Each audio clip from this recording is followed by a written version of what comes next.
All right, really quick before I start this video, I just want to say thank you for checking out the video. But the other thing is that I recorded this and the lighting is horrible. So disregard the lighting.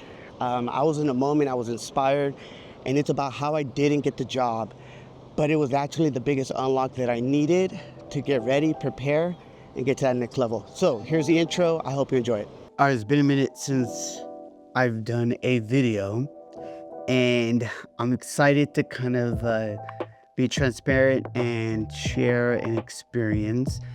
And the purpose of this video is for you to understand the importance of learning from others in the case of myself, but also understanding something that's really key and valuable. So there's a thought that I wrote down for myself when I make these notes, and I put that experience may get you into the conversation, but your examples must give the people confidence that you can handle the complexity of the role.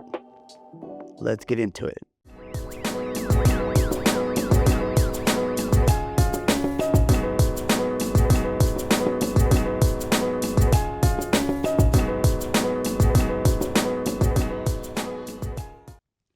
What is up, ladies and gentlemen? This is Noan El Boricua, here coming to you for Fio Pasión podcast, where we immerse ourselves dentro de cultura, where we always grow in our faith and we always make those conexiones. As always, if this video is a blessing or maybe give some cool insights, like, subscribe. But more than anything, I am just grateful that you are either listening or you are watching this video right now. Now, I want to get into this. For those, to give you context, I applied for a role and I didn't get this role, okay? And I technically will say that this is kind of a part two to a segment of me trying to get to that next level. Now, here's the one thing I do want to acknowledge. And to be honest, this time around, honestly, if I'm being sinceramente sincero, the feedback may have given me exactly what I needed. And this is why it is always important to always, in a way, see yourself outside of the work that you're getting into, because you just never know. So let me give you what I'm talking about. First and foremost, I want to talk about that the recruiter for this time around, as well as the hiring manager, they communicated well. They were very professional, and it was really exciting. And I think one of the things that I did do that was very different for the first time, and I know maybe I'm the first to say this out of some people that you may know, but I actually had the chance to do what's called a HireVue video. And basically, it's a video assessment to be able to see if you are fit for the role. And then you kind of go through the process from there.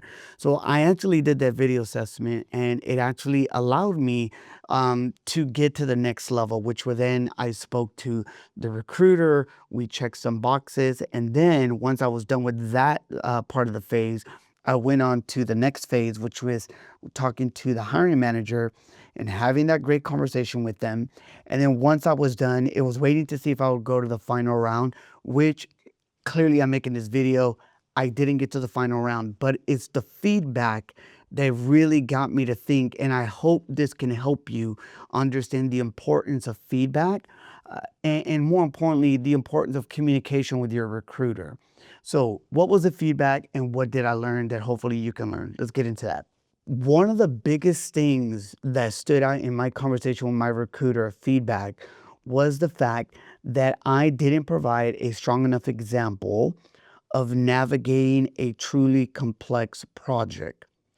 If I'm being super honest, I knew there was a gap that I had in applying for this role from a skill set.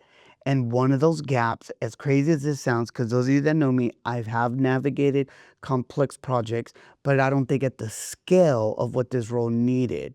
Okay, more on that in a bit. Okay, what this allowed me though is that I walked in with this self-awareness that I knew that if I didn't cross that final round, or let's say that I did and I just didn't become the finalist, I was okay with it, because then I was going to be very open to understanding the why. Very important for you guys to understand that, okay? And here's the thing. I may have all the skills the role requires, but checking the boxes, mira, óyeme bien, hear me out.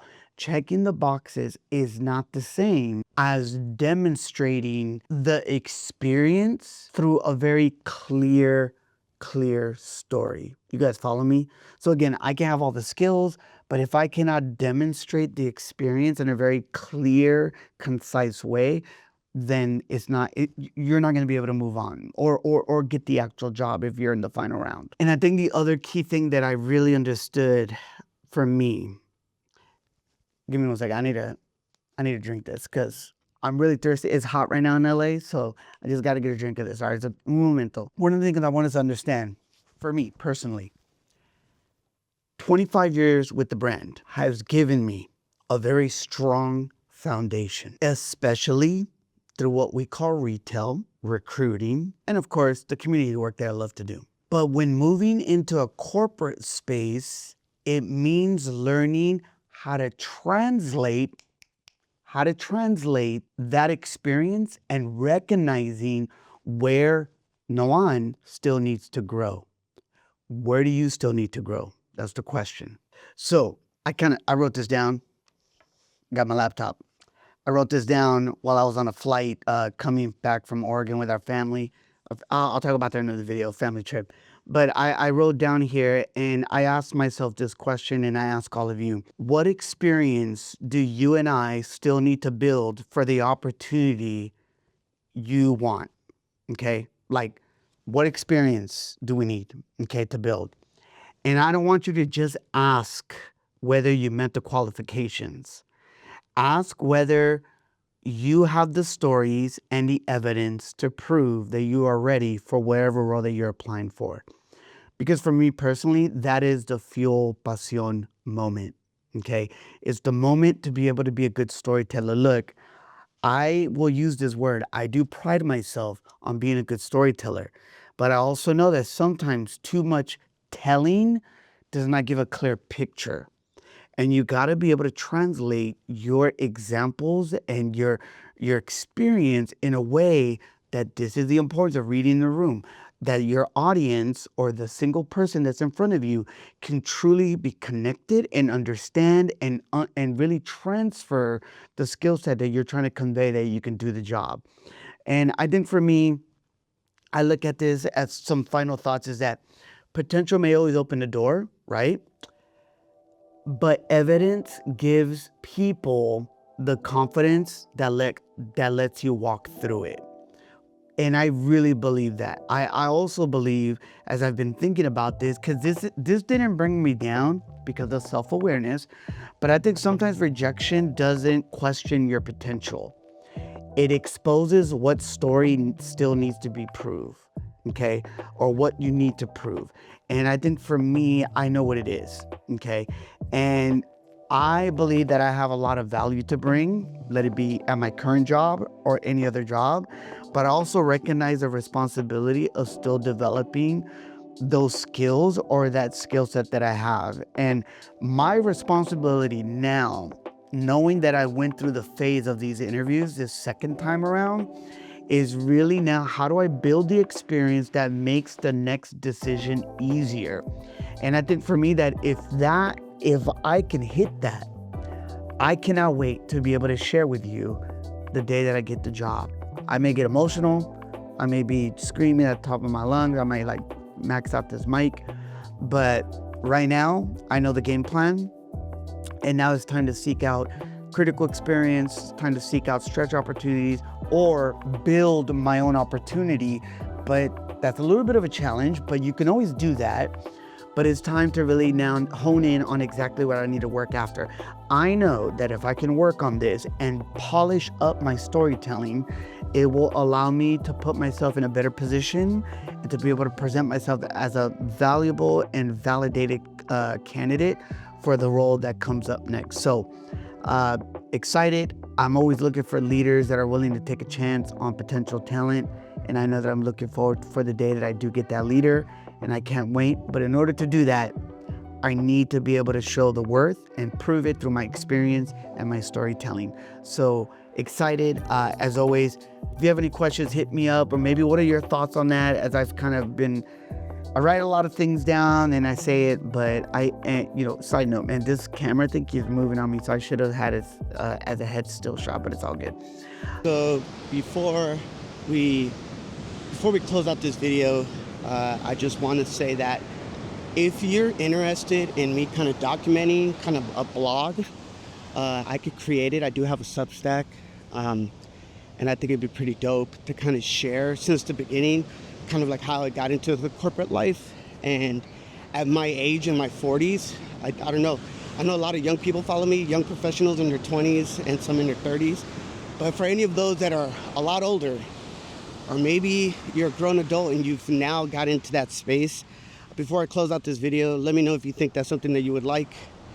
But there's nothing better than some good workouts and a cool down walking on the beach after a 2-mile run. So we'll close out the video.